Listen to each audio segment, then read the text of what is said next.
Pardon, where's the boss? I've got to tell him something. Peace to me, sister.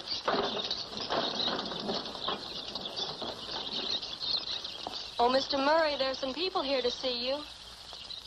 Oh, hello, folks. Will you take a seat? I'll be right with you. Oh, George. Yes? Will you bring over those two temperamental actors? I want them to meet their public. We're making a picture with birds. Murder.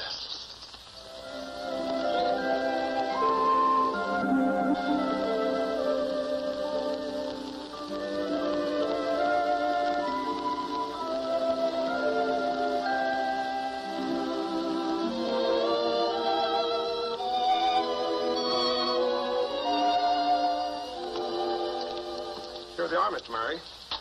Folks, these are the stars of our picture, Bill and Coo. Say, George, don't you think that Coo's makeup is a little heavy around the eyes? I hadn't noticed. Maybe so. Makeup. Makeup.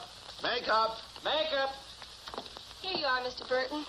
Oh, Oh, aren't they cute? May I feed them? I doubt if they'll eat. They just came from lunch. Say, George, have you perfected that trick where the bird walks the tightrope carrying the parasol? Well, I think they've got it. I'd like to see that before the picture starts. Coming right up.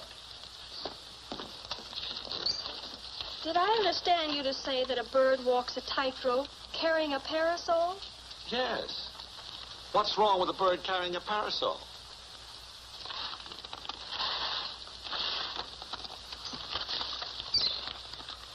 All right, Mr. Murray. The difficult part of this trick, in fact, almost any trick with a bird, is get them in position to do it. Because, believe it or not, even in their training, I never touch these little birds with my hands at any time. Now, this first little trick is much more difficult than most people will imagine. These little birds live in trees, crawl around always on solid objects, something they can grip with their feet and hang on with a little curved beak. Teddy always wanted to be a wire walker. I'll show you how good he isn't. He can't walk the top, but he does the next best thing. Crawls along the bottom and gets there just the same. That's very nice. Buddy is a wire walker, but he's a terrible ladder climber-upper, so I give him a head start. The parasol doesn't help any, but it looks a little better. Buddy, turn around and face the boss. That's okay with me. Let's start the picture.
This is Chirpendale, a rustic little village nestled in the hills of a rolling countryside.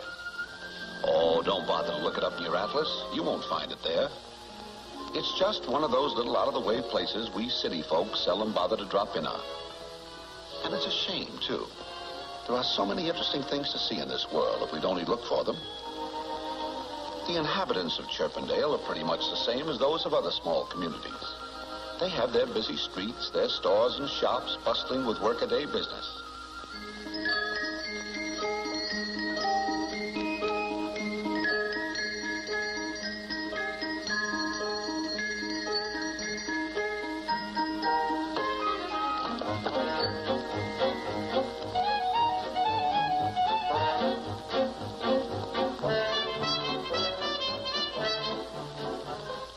customer now. That's what I call service.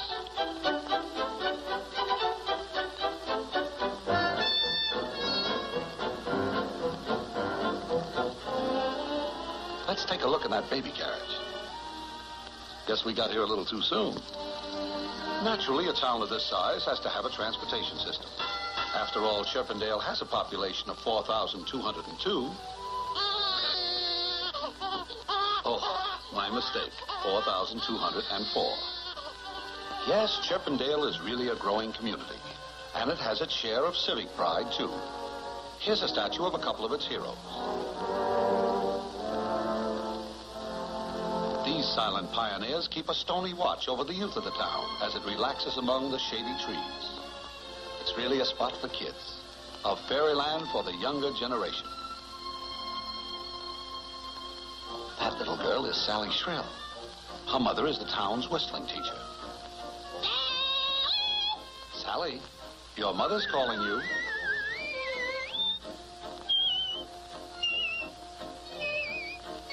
Of course, no modern community would be complete without lots of signboards to enhance its beauty.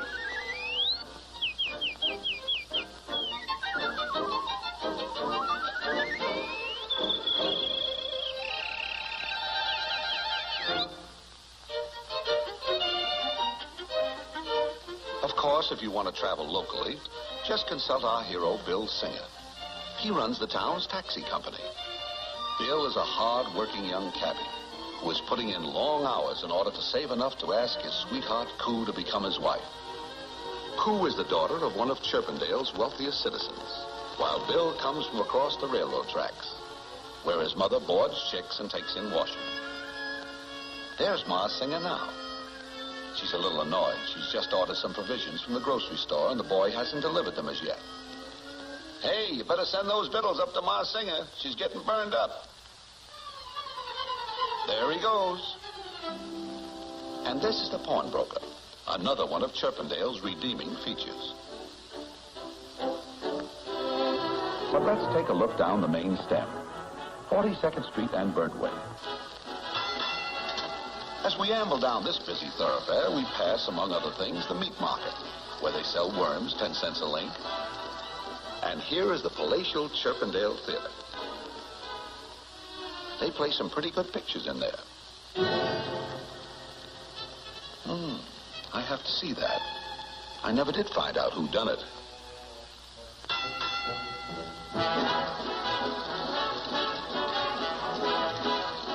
Down at the end of the street is Chirpendale's main hotel, the Wrenrest. Coo's father owns this establishment. As a matter of fact, there's Coo gazing out of her penthouse now. She's most likely hoping to catch a glimpse of Bill. But he's most likely busy with his taxi. Sure enough, there's Bill taking the pawnbroker back to his office.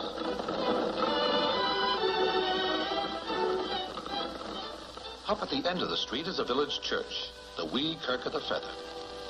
This is where the lovebirds are married. And this is where the matches are made.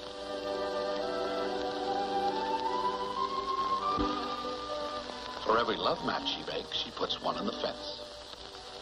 Beatrice is a pretty swell old gal. She takes care of everybody's troubles in town, including this young man. That's Johnny Loon. Folks call him the village idiot. There's his favorite actor.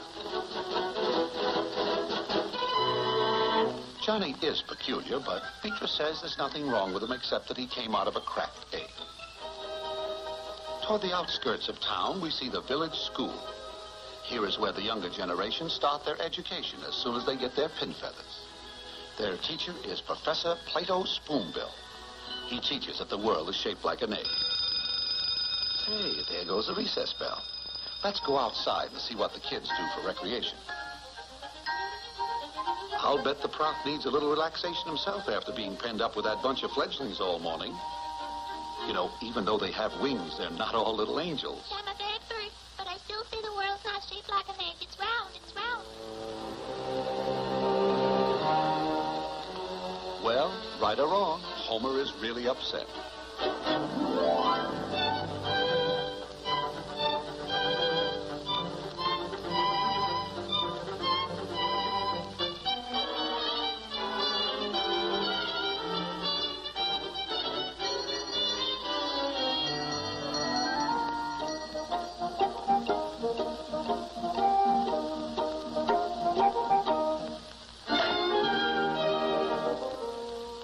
Of course, our hero, Bill Singer, has no time for recreation. Here he is taking Mrs. Falcon down to the hotel. Her husband is the biggest lawyer in town. And there's Mr. Falcon now, en route to his office. Oh, he just remembered he's got to stop by the jail. He has a client in there.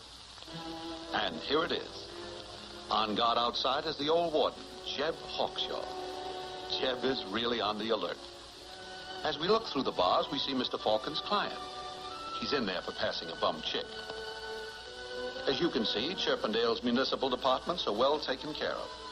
Not only have they a jail, they have their own firehouse. And, of course, their own post office.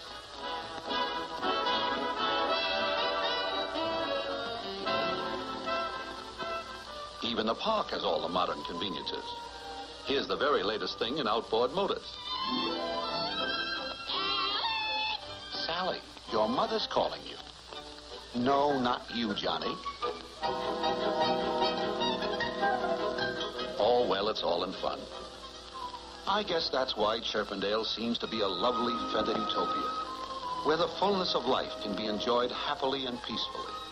A place where each individual can live contentedly beside his neighbor, shaping his own destiny with freedom from fear. But can he? No. The heavy footsteps of evil are ever lurking nearby, casting its dark, malignant shadow over the small metropolis. This sinister enemy, who has violated every law of decency, strikes terror into the gentle inhabitants of Chirpendale, and his name is only spoken in fearsome whispers. He is called the Black Menace.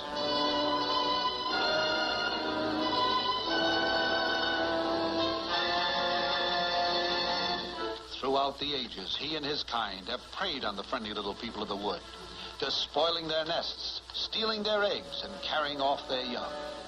He mocks and sneers to show his contempt for the forces of justice. But Chirpendale is not asleep. Not too far away in a secluded spot, the citizens, under the leadership of Bill Singer, are working on Operation Scarecrow. Every day after work, you'll find Bill toiling diligently with his neighbors to bring about the destruction of the Black Menace. In addition, Bill has worked many nights developing a new bait with a secret formula. Hey, Charlie, push that wagon out of the way. I want to show these folks Formula 303. There it is. Surefire crowbait. Of course, having a bait in a trap is one thing, but catching the Black Menace is another. Because, believe me, he's a crafty, tough hombre. But, for the moment, let's turn our thoughts to lighter things. For this is not the time for morbid fears. It's a day for laughter and gaiety. The Starling Brothers Circus is in town. The big show is tomorrow, but the parade's today. And here it comes up the street now.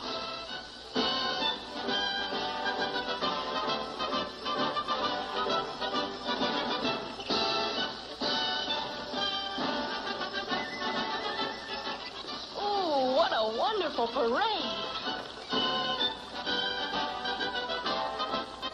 Look, baby possum.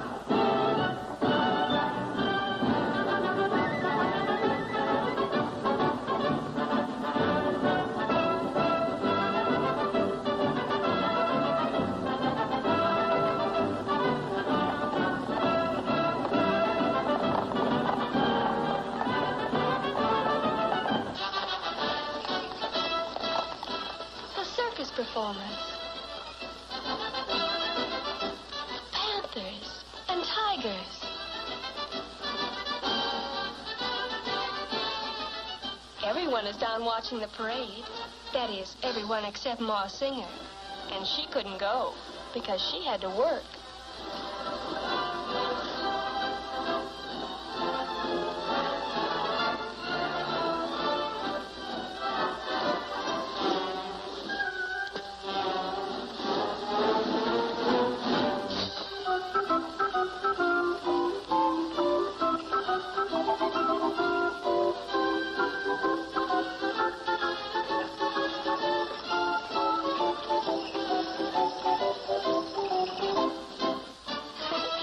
Is early this year. And so is Thanksgiving. Oh, no, not Ben-Hur.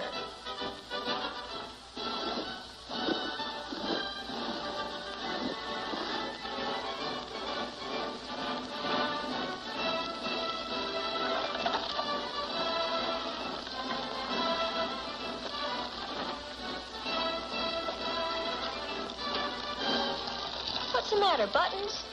Break 'em. That's the way the laundry does.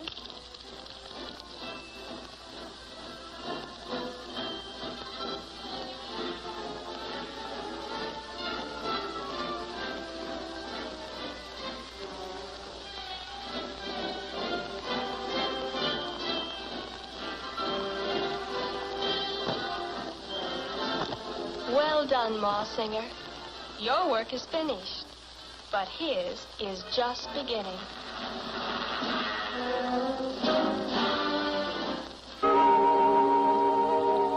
Well, the day is over, and night has fallen on Chirpendale, with the moon casting its soft, luminous glow over the drowsy little hamlet. Most of the little guys and gals have gone to bed to rest up for the big day at the circus tomorrow. But a few linger on, like these two sweethearts, Bill and Coo. These two kids really have it bad, and it's so natural. For in Chirpendale, love, happiness, and contentment blend together in harmony, like the soft chord of a great composer's masterpiece.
Of course, Chirpendale hasn't completely rolled up the carpet.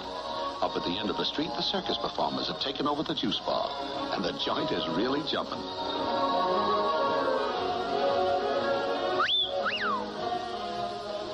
There's one in every town.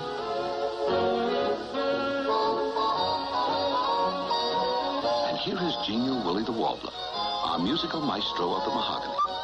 You name it, he'll mix it to the rhythm of your favorite tune. That's Slippy McCaw. He likes his root beer cold and his music hot.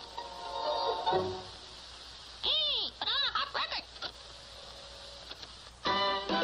When every birdie I meet is singing tweet, tweet, tweet, tweet, it makes me feel I want to tweet, tweet, tweet it too. When I go walking in spring and hear those love birdies sing, then I am sure I need a tweet, tweet, tweet it too.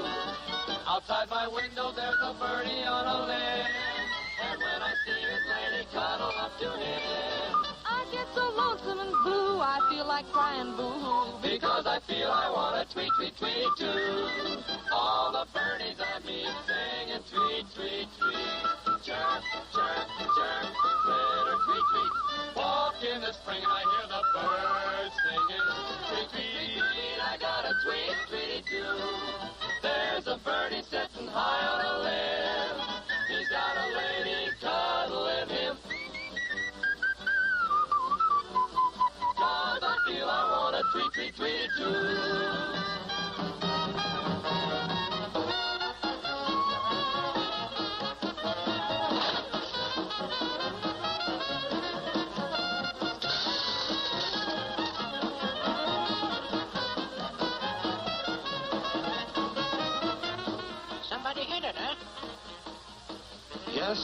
Fortune seems to be smiling on Chirpendale tonight as the last of its weary citizens prepare to call it a day. When suddenly, out of the night, without warning, the Black Menace strikes.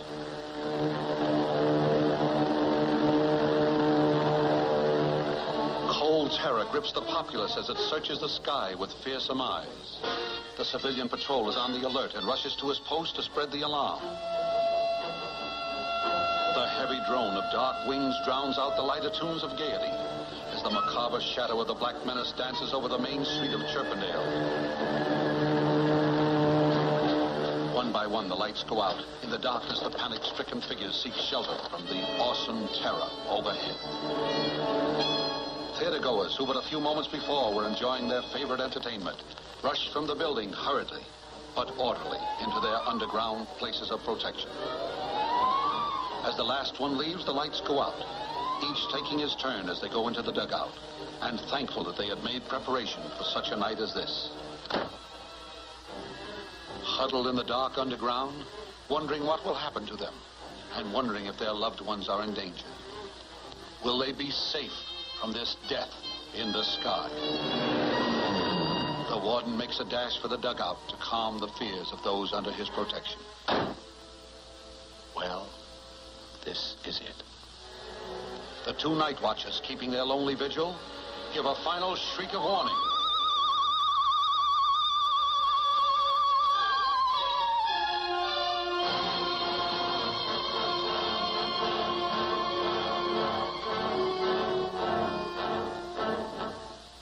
Alone with fear clutching her heart, Koo casts a wary eye on this monster.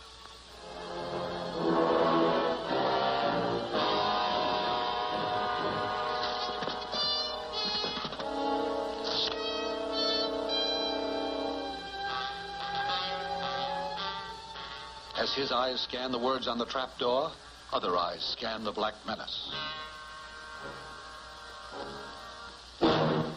In the shelter, the townspeople huddle mutely with blanched faces and taut muscles.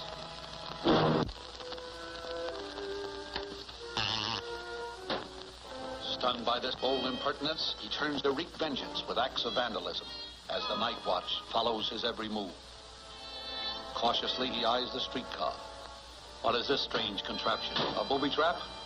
Deep under the ground, there is a deathly quiet. With slow, measured tread, the dark invader stalks toward the next objective of his fury, the Renrest Hotel.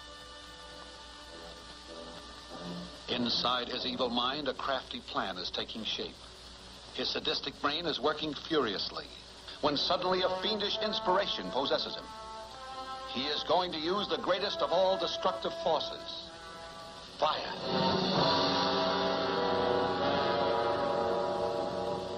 Seeking to put his plan into operation, his sharp eye fastens on the picket railing in front of Beatrice Fairfinch's house, the match fence. Ironically, what seemed to her an innocent, humorous display of her vocation now becomes an instrument of death and destruction.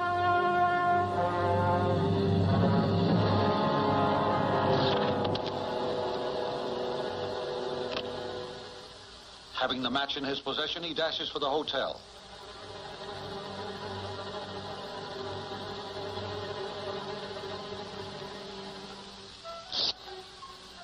Holding his fiery torch, he goes to the rear of the hotel and drops it in a pile of rubbish.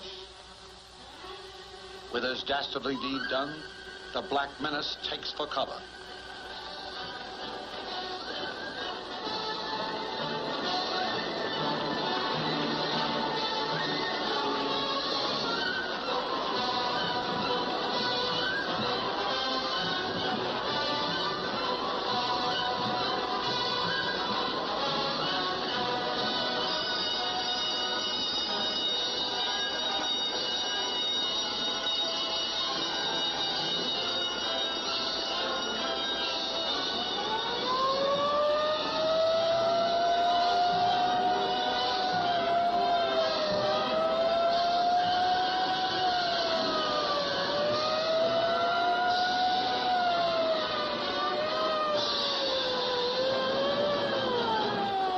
To arrive at the scene is the hook and ladder. But this is a 3-alarm fire, and all volunteer firemen are called to duty. Awakened from his sleep, Bill Singer dresses quickly and rushes out into the night, makes his way to the firehouse, just as the fire chief slides down the pole and takes his place on the pumper. Bill, grasping the tongue of the engine, starts out. To the clang of bells and the shriek of sirens, Bill surges forward on his mission of mercy.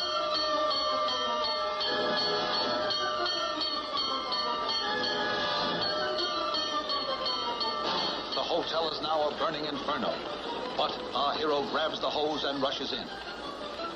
Somewhere within this blazing furnace, Bill Singer is chopping through doors and walls to smother the flames with his torrent of water.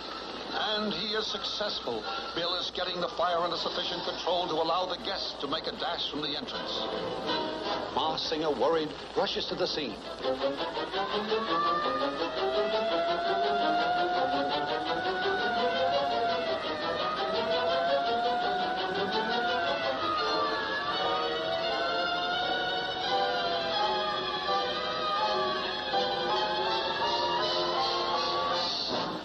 Bill Singer, of course, is the last to leave the building, convinced that all are safe. But he is mistaken, for trapped on the top floor is his sweetheart, Koo. Stunned for a moment, Bill hurriedly talks things over with the chief. What to do? But there is no time to waste, for up there is the woman he loves. The decision is made. Up, up, up goes the tall ladder. Koo looks hopefully through her window, fully confident that her man will not fail her. As the ladder reaches the edge of the roof, Bill starts his perilous climb. The crowd below watches breathlessly. Step by step, Bill climbs up, up, up, and up to the woman he loves.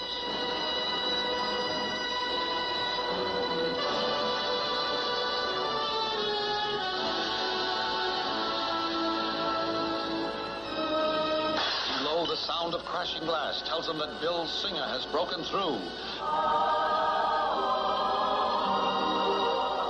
Ma Singer is thrilled and happy at her brave son's daring rescue, but not so with a black menace. He glares with hatred at his nemesis with a checked tie. Our hero and his loved ones are congratulated that all have come through safely without loss of life. But there is no happiness in the heart of the black menace. All right, Mr. Checked Tie. Tonight you have foiled me. I will go.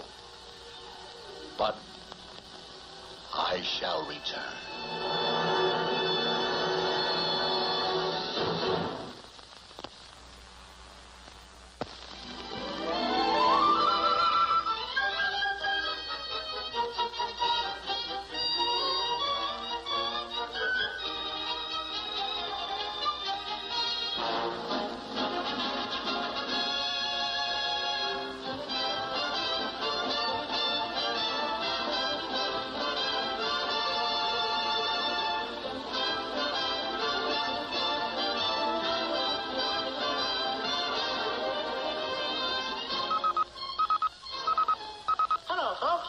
Your announcer, Winnie Chattermouth, bringing you an on-the-spot announcement of this gala occasion. Here in the park, Bill has just helped his fiancée, Koo, into the balloon. And listen to that crowd cheer. I think the celebration is about to begin, so I will now turn the microphone over to His Honor, Mayor Dadwell Bentby. All right, folks, gather round. Gather round and join me in song. Ready? 1, 2. Off to the circus, no worry your work as we toss our cares away. What if this crowd, if the skies never clouded on any circus day? We're proud of our sorrows and be glad in the day. I've got the clouds on parade, and we'll eat cotton candy and everything dandy on circus day. Let us hurry, we're on our way. It's all so gay, let's shout hooray!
panthers, gargantuous chipmunks and bears, birds that blow bugles and monkeys in pairs. Fill up on yummies. Get A's in your tummies.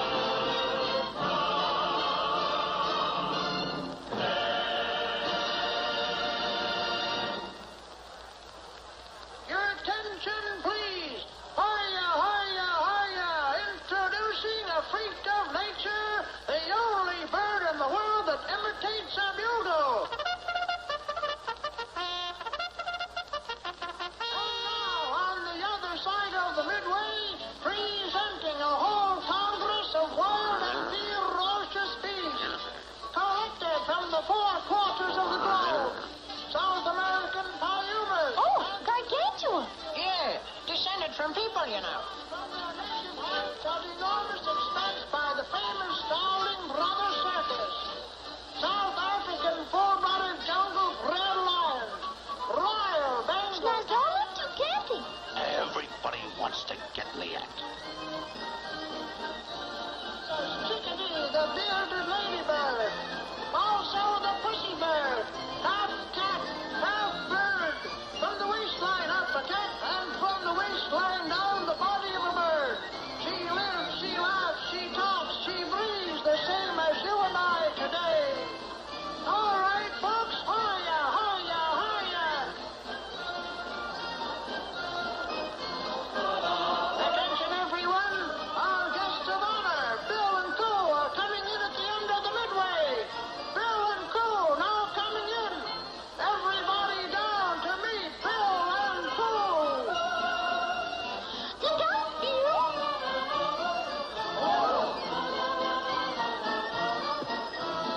Worries we vanish and troubles all vanish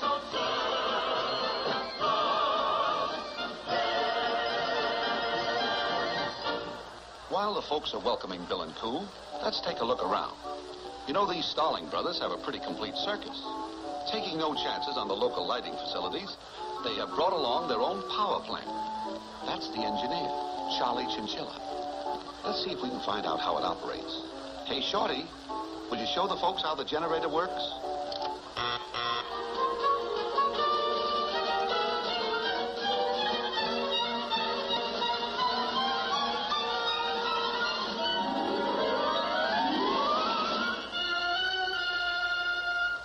Well, that was very good. What's up now, Shorty? Oh, alternating current.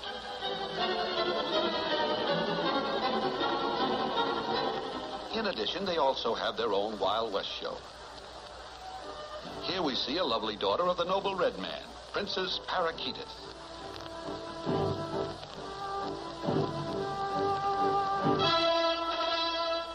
Say, it sounds like the big show is ready to start. We'd better be getting into the main tent.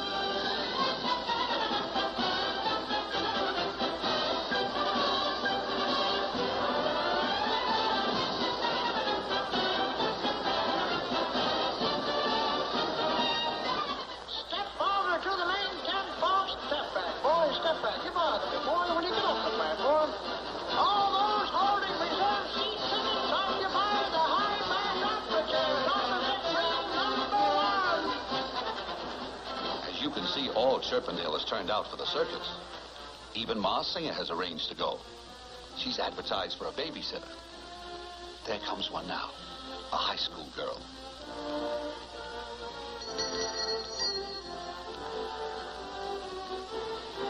Well, come on, start sitting.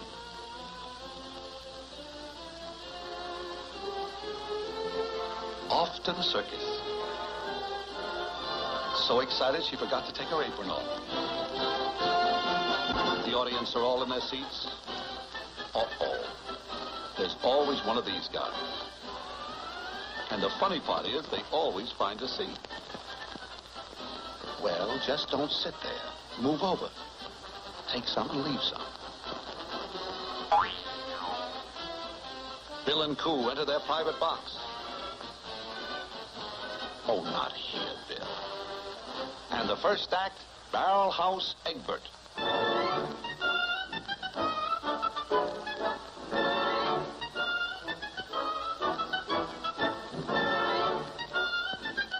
Hurry up, Ma. The show has already started. Put your money up there. All right, Bud. We're watching you. Put us Matilda.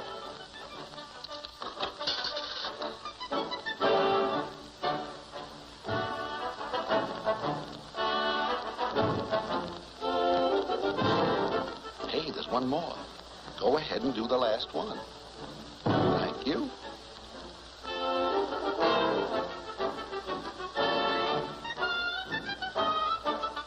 This is what they call rolling your own.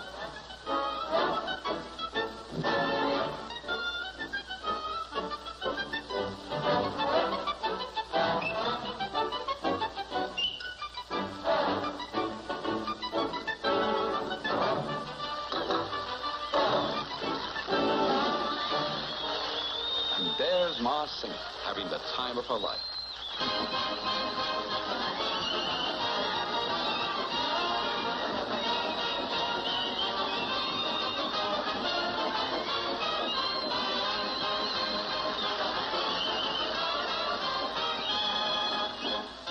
Now the three-ring circus has started. In the middle ring is the weightlifter. In the number 2 ring, the bareback rider. Fine place to take a bath. Oh, well, the manager told him to clean up his act. And in the 3rd ring, a few stunts on the horizontal bar.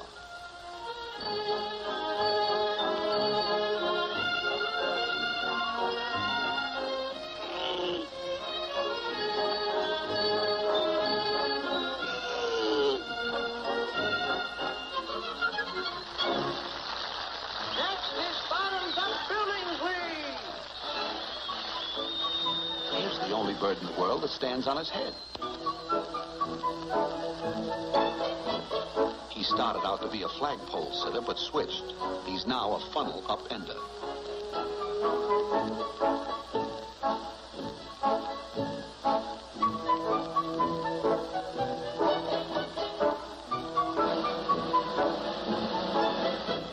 At the other end of the tent, the jugglers.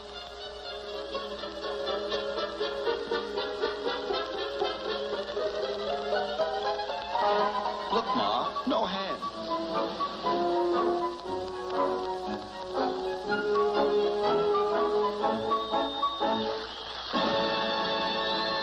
And now, Hercules Hornbill, strongman.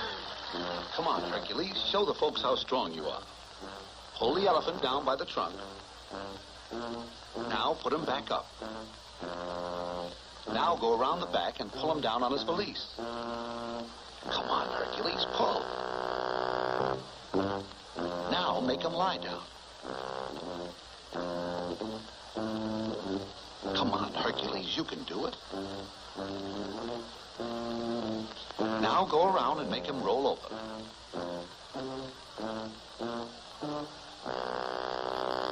Oh, all the way over. Now set him back on his feet. He only weighs 20 times as much as you do. That's it. Now jump up and take a bow. And next, the Wild West Show. Cowboy.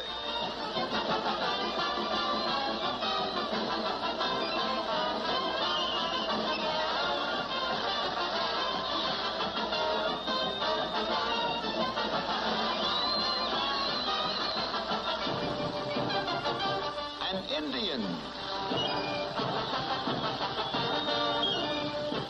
Chief Thundercloud.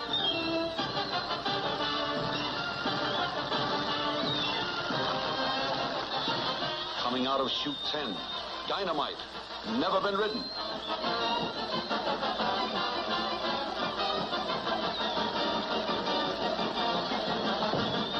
Score still stands.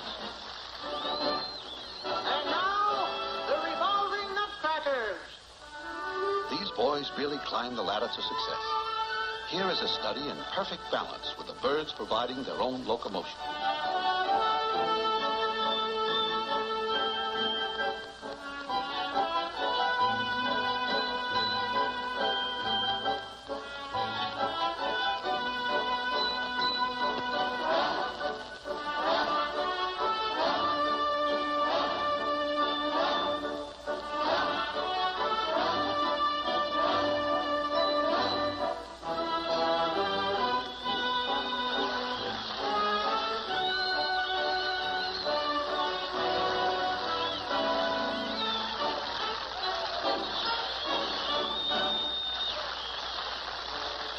now the same two boys doing the same trick after somebody spiked their birdseed.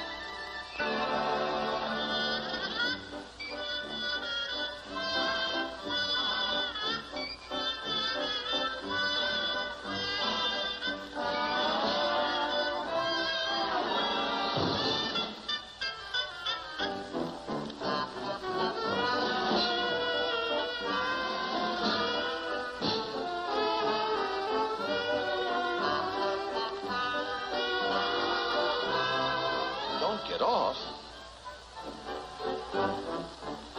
Look out.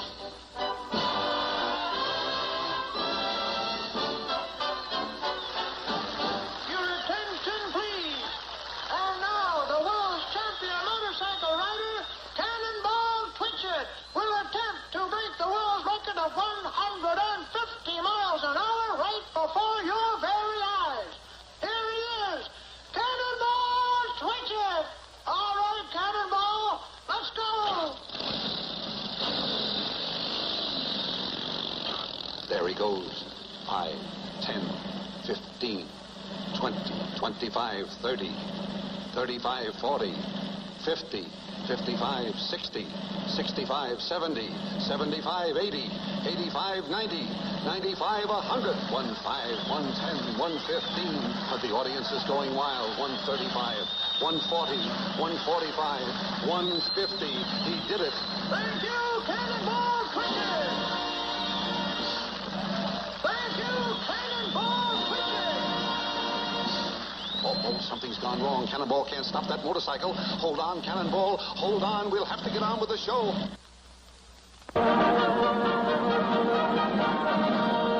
The somersault is one of the most difficult tricks for a bird to perform. Montgomery, after months of practice, learned to do this trick. The only reason he's preparing so much is that he doesn't want to fall off the mat. He's never fallen off in his entire career. Oh, well, there's always a first time.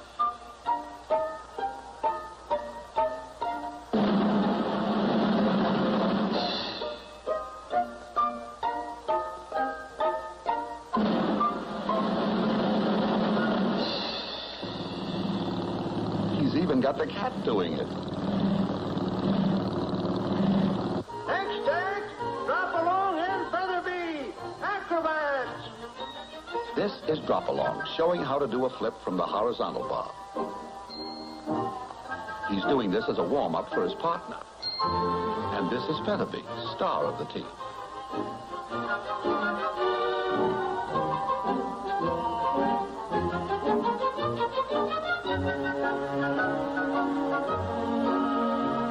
And here is Shorty, who handles the rigging.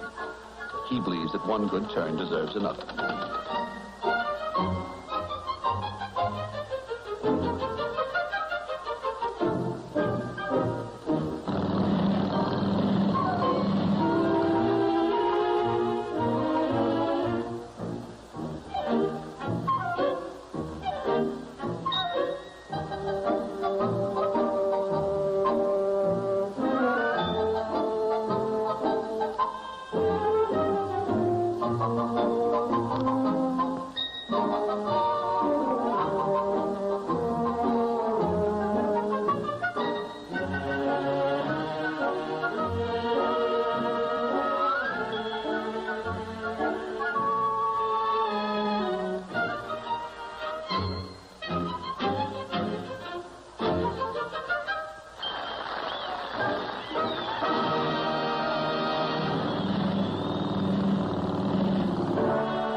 And now our prima donna, Tilly Titwillow, on the Roman rings.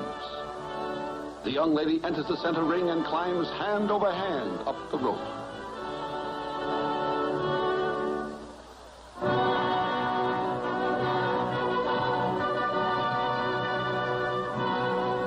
This guy has the softest job in the circus. He got it by pulling a few strings.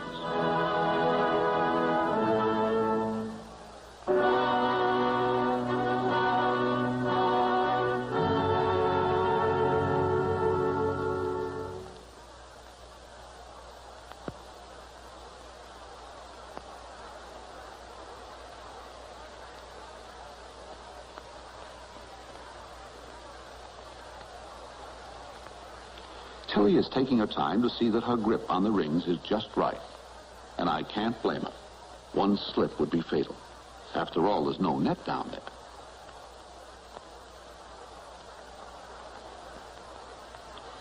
Uh-oh, she's still having trouble with that right ring. Here we go.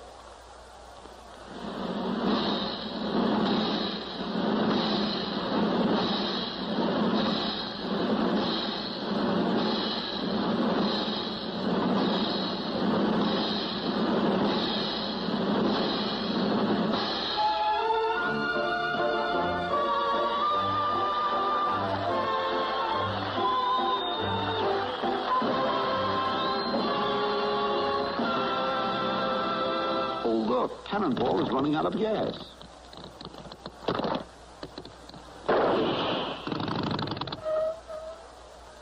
I'll bet Cannonball is plenty dizzy after that ride. He sure is. He's even got me doing it. And now the sensational Iron Jaw!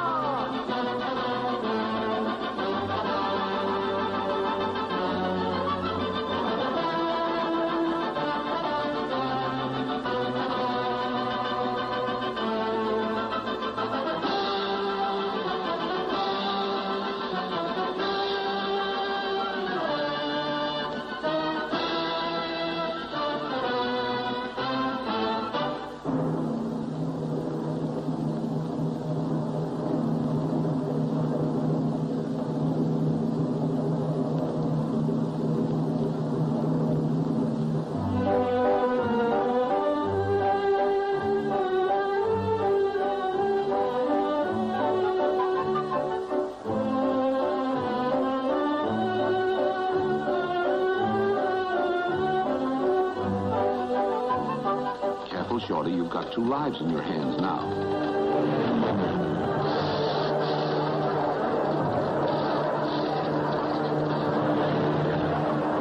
Attention, everyone! Attention! Please keep your seats. Everyone, please remain in your seats. It's probably just the carrier pigeon coming in with the mail. Someone turn down those house lights and we'll go on with the show. I tell you, there is nothing to worry about. Maybe not, but I think we'd better take a look around town. Yes, there is something to worry about. With the entire population of Chirpendale gathered under that big tent and in danger of being trapped, if only there was some way to warn them. But there's no one in town. I'm wrong. There's Johnny Loon. Now, if only his pixelated little mind can grasp the importance of this situation. And I think it has. Johnny, mounted on his faithful steed of Knotty Pine, gallops off to spread the alarm. But can he evade this monstrous enemy as he slowly treads the main street in search of his prey? Uh-oh. Taking no chances, Johnny races up the side street as the Black Menace turns and slowly retraces his steps to make sure he has overlooked nothing. Johnny, keeping close to the buildings, stealthily makes his way back and slips into the theater lobby just in the nick of time. As the big bully walks slowly by, Johnny shrinks back into the shadows. Don't move, Johnny. The slightest noise and you'll be a dead pigeon. Go ahead, Johnny. Go ahead. Make a dash for it. Who called this little fellow an idiot? Did he hear something? Don't let him catch you, Johnny. Spread the alarm.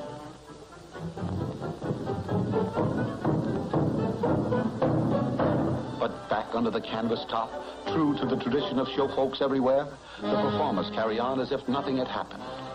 Here we see Bertha Backslider climbing up to do her death-defying thriller.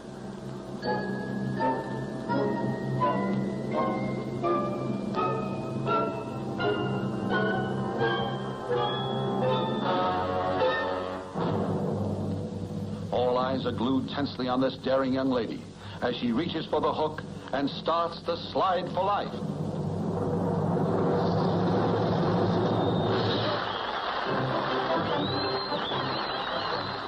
She takes her well-deserved bow in front of the royal box. But where is Johnny Loon? Still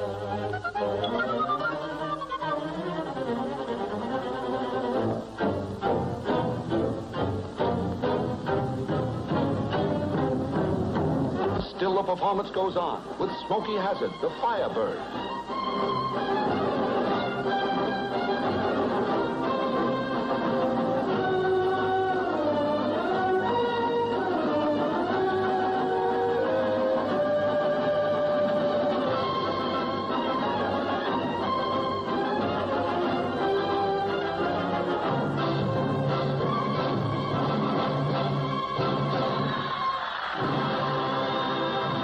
Hurry, Johnny, hurry. The crow is coming. The crow is coming. The crow is coming. The crow is coming. The crow is coming. The crow is coming. The crow is coming. Could they be hearing right? What was Johnny shouting? The crow is coming. The crow is coming. The crow is coming. The crow is coming. The crow is coming. The crow is coming. The crow is coming. The crow is coming. As the full impact of this fearsome message strikes the audience, a wave of frenzy sweeps over the vast arena. Where laughter and gaiety had reigned a few moments ago, there is nothing but chaos and pandemonium. The hysterical mob surges toward the exit, but escape is hopeless as the Black Menace blocks their way. Terror-stricken, they pour back into the canvas enclosure. Hey, wait for me! The animals have been aroused from their lethargy. Even the fox is all in. While the dark felon takes time to enjoy his sinister victory, Bill's mind is working fast. He realizes that their only hope of averting disaster is to put Operation Scarecrow into action. But dare he try it alone?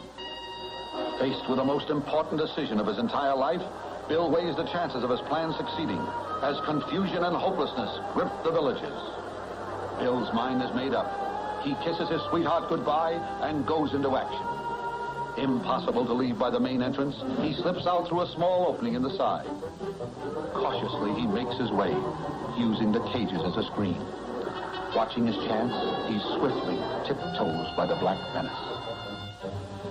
Past his first danger, he knows he must work fast, while the arch-enemy of Chirpendale, still unaware of Bill's escape, puts fear into the hearts of his hapless captives. This boy is really scared. Who tries bravely to keep up her courage as the imminence of danger lends wings to Bill's feet.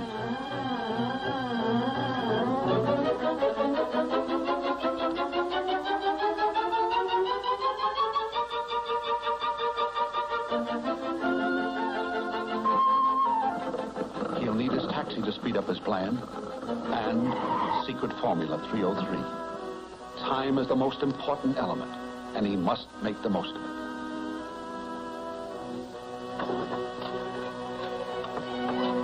Now, if it will only work. As the master plan begins to unfold, the Black Menace still parades his arrogance with a triumphant stride. Keep down there, Bud.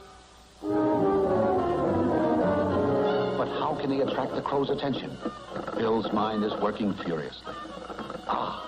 An idea strikes him. Back under the tent, Koo vainly tries to comfort the unhappy creatures. As Bill, taking his life in his hands, decides to shoot off this ancient cannon to attract the Black Menace. Will it blow up in his face?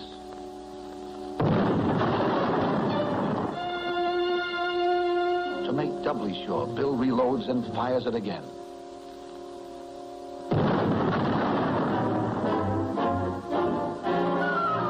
He's gone. He's gone. Let's get out. Inspired by the brave leadership of Bill Singer, the townspeople cast their fears aside and join in the chase. With the first step of his strategy accomplished, Bill starts back for his taxi as the Black Menace comes toward town. He's on his way toward Operation Scarecrow. What's he stopping for? Oh, he wants to be sure the crow sees him. Look out, Bill. Look out, he's coming.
With the speed of light, Bill opens the bag of bait and climbs out through the rear. The Black Menace comes to a halt. He spies the bait. But will this crafty demon fall for a trick like this? Bill, not daring to breathe, watches tensely, hoping against hope that after all their effort, this plan will not fail. Will the militia ever come?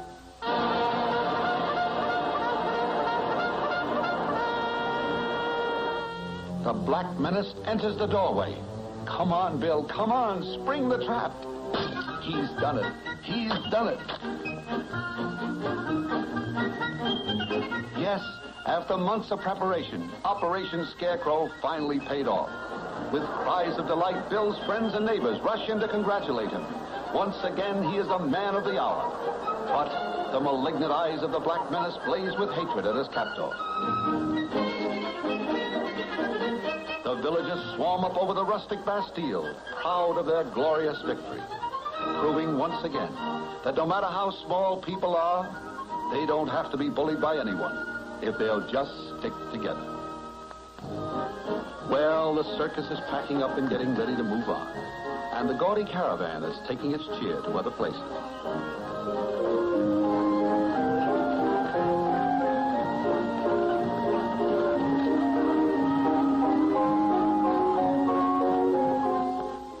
Naturally, like all true lovebirds, Bill and Coo were married. Coo in all her bridal splendor, Bill with his white tie. His Honor Mayor Bentbeek performed the ceremony. It was a quiet little wedding, just the family and a few friends. Of course, Ma Singer was there, wearing the same dress that she was married in years ago. What a thrill when Mayor Bentbeek said, "I now pronounce you bird and bird." It's over. It's over. Mr. Singer, please kiss the bride. Oh, Bill, don't. You're acting like a fool. Oh, that's embarrassing, Bill. Stop now. Please, Bill. Oh, Bill, please. Oh, now you're acting like a fool. Please, Bill. Oh, I was never so embarrassed in my whole life. Oh. Mayor Bentbeek says he can't understand these goings-on. He's perplexed.